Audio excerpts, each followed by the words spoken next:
তেল দিই এটাতে।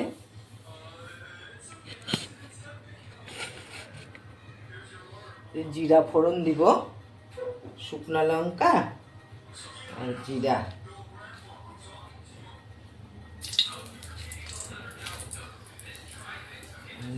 জিরা। এখন দিব আলু,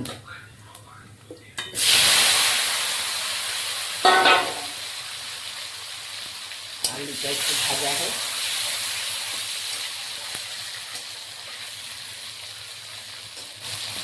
আলু বেগুন দিয়ে রান্না করবো পাতলা করে ঝোল।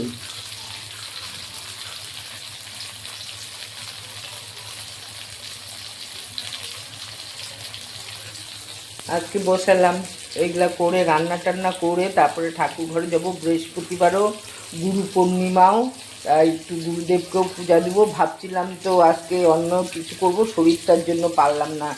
গুরুদেবকে একটু ভোগ টোগ করে দিব ভাবছিলাম, তো হলো না। যা মিষ্টি ফল দিয়েই গুরুদেবকে পূজা দিব। গরুর দুধও ছিল, একটু পায়েস করবো ভাবছিলাম, দেখি শরীরটা কি হয়। এগুলো রান্নাবাড়ি করে এগুলা সরায়ে তারপরে আবার একটু গোবর দিয়ে, তাহলে গোবর একটু জল দিয়ে তাহলে মুছে টুছে করবো। কী করবো, কাঠের চুলা তো এই বর্ষাতে ধরাইতেও পারি না, সেই জন্য।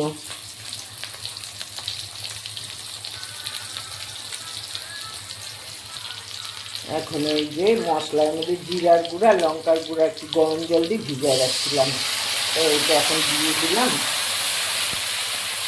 এটা একটু সিদ্ধ হোক আলুটা,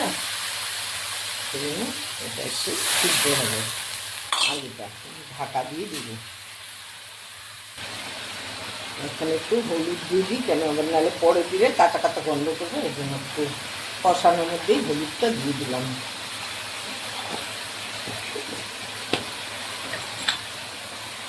আলুটাও সিদ্ধ হয়ে গেছে, কষাতে হবে। এখন আমি এই সময় এখন বেগুনটা দিয়ে দিব।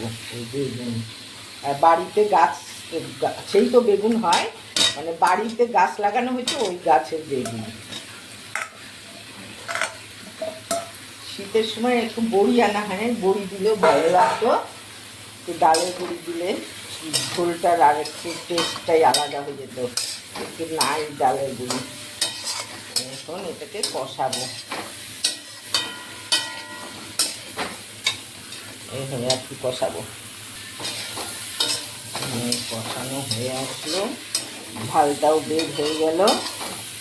কষানোতেই ঝালটা বেড়ে যায়, যত ঝাল দিলেও এই কষানোতে ঝালটা না বার করলেই যে আলগা আলগা ঝালটা লাগে। যত ঠিকঠাকভাবে কষানো হবে তত ঝালটা বের হয়ে যাবে। যে ঝালটা বের হয়ে গেছে, তাহলে বোঝা যায় মশলাটাও ভাজা হয়ে গেছে।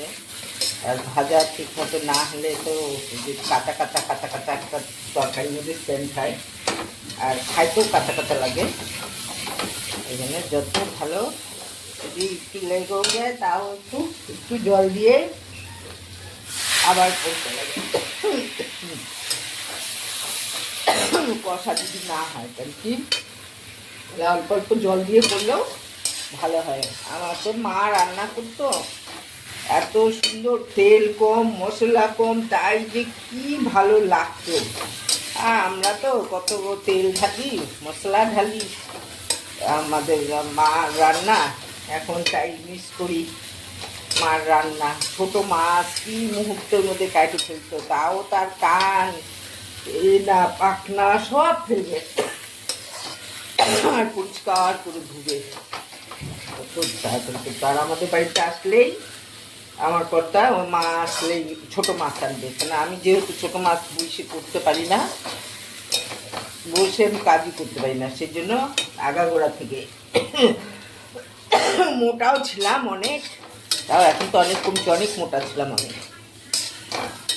তো মাই আইসে, আমার এই যে অল্প বয়সে বিয়েও হয়েছিল, মা প্রত্যেক মাসে এসে আমার মাসের বাজার ঝাড়ি পুছে, কয়লা ছিল আগে রান্না করতে হতো, কয়লা ভাঙে দেওয়া সব করে দিত। এখন হয়ে গেছে, এই যে ঝোলটা ঢালে দিচ্ছি। ঝোলটা ফুটে গেল, এখন মাছগুলো ছেড়ে দেবো।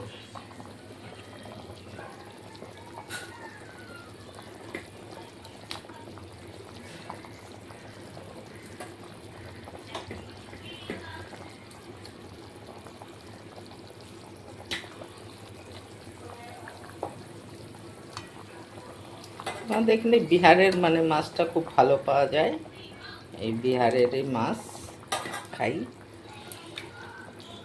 আর এক গঙ্গারামপুর লোকাল মাছ। এখন লোকাল মাছগুলোর মধ্যে ওই যে পুকুরে কি খাবার দেয় বলে, সেই জন্য একদম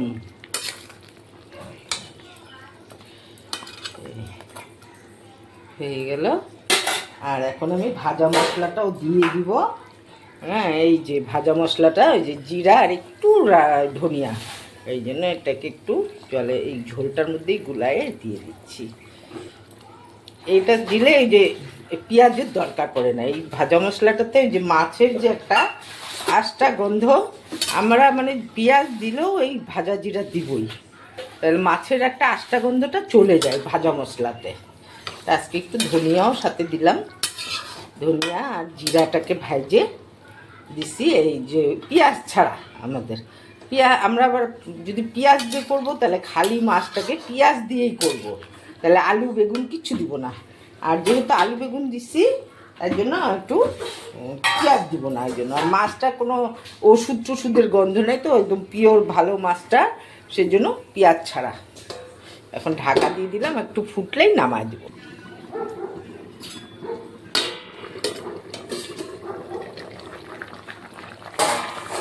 হয়ে গেছে, খুব সুন্দর ভাজা মশলাটা যে দিছি, খুব সুন্দর গন্ধ রয়েছে। একটু ডালে বড়ি দিলে আরও টেস্ট হতো। এখন ঝোলটা হয়ে গেলে সব এই যে থালায় বেড়ে দিলাম, বাটিতেও বেড়ে দিলাম। আমার এটাই অভ্যাস, কেন কি নাড়াচাড়া দিই না, এরকম রাখলে পরে আমার ফ্রিজেও রাখতে হয় না।